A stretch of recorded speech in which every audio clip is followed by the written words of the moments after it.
DUTV nk'uko musanzwe mubizi murashikirizwa na Dave. Nkaba nkwibutsa nimba ari ryambere uje kuyicano gukanda subscribe, gufungura inzogera kugira ubashe kubana natwe mu biganiro tuzoza turabashikiriza hano. Reka nizere ko ugiye kubana naje mu kiganiro kugeza kirangiye, ndazi neza ko kizogufasha.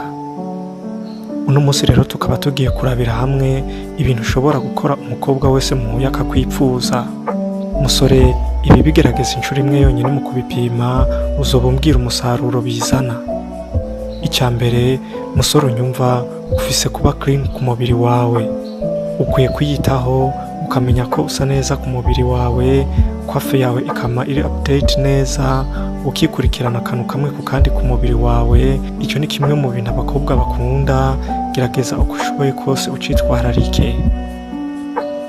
Icya kabiri, abakobwa barakunda abahungu bahumura neza. Ukwiye kwihatira kugerageza uburyo bwose ikintu cyo guhumura neza kitobura kuri wewe. Ubundi hari ibintu budakwiye kubura mu kabati kawe, ukwiye gukurikirana buri munsi kubifise.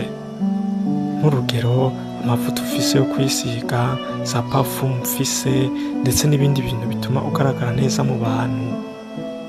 Icya gatatu, ukwiye gusuzuma style yawe. Musore, menya neza ko ukwiye kwambara ukaberwa every time and everywhere. Ukwiye kuba ufise isuku mu myambaro, kandi ukwiye kuba ufise by'ukuri style y'abasore. Nk'urugero, isaha, cape yo ku mutwe, ibirato bigezweho, kandi ukwiye kubyitwararika rwose. Icya kane, ukwiye kwitaho umubiri wawe mu vyerekeye ubunonotsi. Sinzi igihe tutazokubwira we musore ngo ukunde kugira siporo, ariko kandi umenye ko umukobwa acika intege mu gihe abonye umuhungu afise shape nziza. Uretse n'umukobwa, naho ubwawe iyo wiravye muri mirror canke ahandi, biragushimisha cyane iyo usanze ufise physique nziza. Rero gerageza kwitaho siporo kugira ubashe kugaragara neza. Icya gatanu, ukwiye kuba uri umusore yifitiye confidence. Shira mu mutwe wawe kugezweho, nubwo atari bose babikubona ko igihambaye nuko we ubibona. Ntihakagire ikintu kigutera kumva yuko uri hasi. Menya neza ko kuja hasi atari ibyawe na gato, wame wifitiye icizere ku kintu cyose. Icya gatandatu, gerageza kuba serious.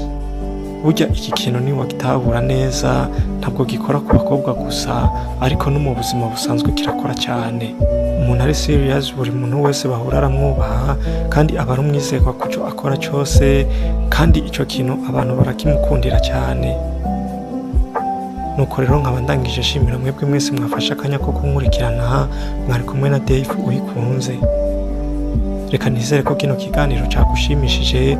Wibuke gufyonda hajya handitse s'abonner kugira uzokomeze kubona ibiganiro nk'ibi, kandi wibuke kugikwiragiza mu bagenzi bawe kugira nabo kibafashe. Murakoze cyane, mugira ibihe byiza.